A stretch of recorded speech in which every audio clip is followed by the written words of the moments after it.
All right, what is up, my friends? We got a ban restricted announcement here on May 13th, 2024, and it's honestly not a very big one you see here. Legacy and Vintage, all cards that bring a sticker or attraction to the game are banned. Wow. Who would have thought it was a bad idea to have unglued cards legal in Vintage and Legacy? I thought it was a bad idea, personally, if you're asking me. But, yeah, so, of course, Name Sticker Goblin, seeing a lot of play in Vintage. Just the idea of this sticker deck, Vintage deck, I don't even know, attraction deck, is just absurd. The idea that you need to bring an extra pile of stickers or whatever it might be. Again, the fact that it was illegal in the first place is preposterous to me, so they are correcting that mistake, I suppose. Note, though, it's not banning them in Pauper, which is weird. So they will be illegal in Pauper. More on that in a minute. We also have a Pauper banning here. All that glitters is banned in Pauper. I don't play Paupers. I don't know what that means.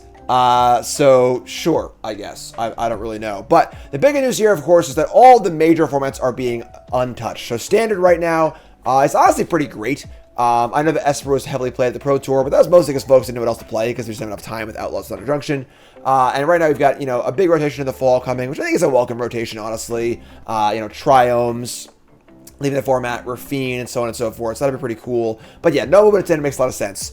In Pioneer, Treasure Cruise, and I think Fable the Mirror Breaker are living on borrowed time. Again, no changes to Pioneer, but Treasure Cruise, Phoenix is still really, really good. It's definitely still, if not, then when as far as Treasure Cruise goes. And the Riders Vampires is still absolutely crushing it. Gets called out in this article specifically. And again, I think Fable's the card you ban there. I don't think you touch Sorin or Vein Ripper because those are the payoff cards. You always ban the Enabler card, right? And Fable is by far the best enabler in the format by a wide margin. Without Fable, Raptors Vampires is much less consistent and therefore much more reasonable. So that's Pioneer. Modern, of course, is a weird one. We have Modern Horizons 3 coming out very, very soon. So not really excited to make many changes there because it's about to change so much anyway. We joke that Modern is now a rotating format.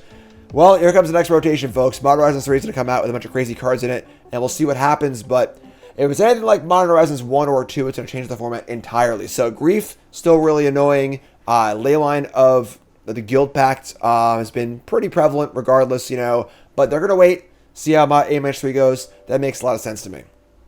Actually, the online formats. Historic has been languishing, just like as the redheaded stepchild of Magic now for like a year and a half, I feel like. They just will not touch this format. Even though it's supposed to be like the updating format, Wizards, Yawgmoth, still two of the best decks in the format. Early Untouched, Green Devotion also.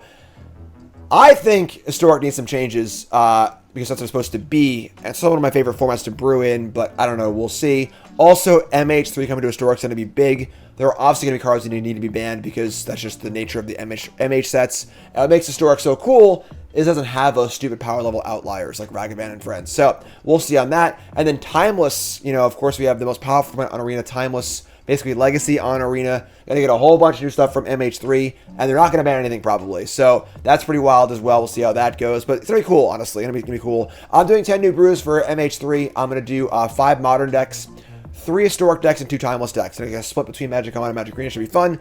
And eventually full set reviews coming out soon also. And of course, we're doing a full Bronze Mythic run in Draft with the as well. Should be very, very exciting. And of course, I'll be at the Pro Tour in Amsterdam as well, which should be sweet too. So, love you all. Like, comment, subscribe. Not too much to say here, honestly. We'll see about the next announcement, but let me know what you think in the comments, and I'll see you later. Have a good one.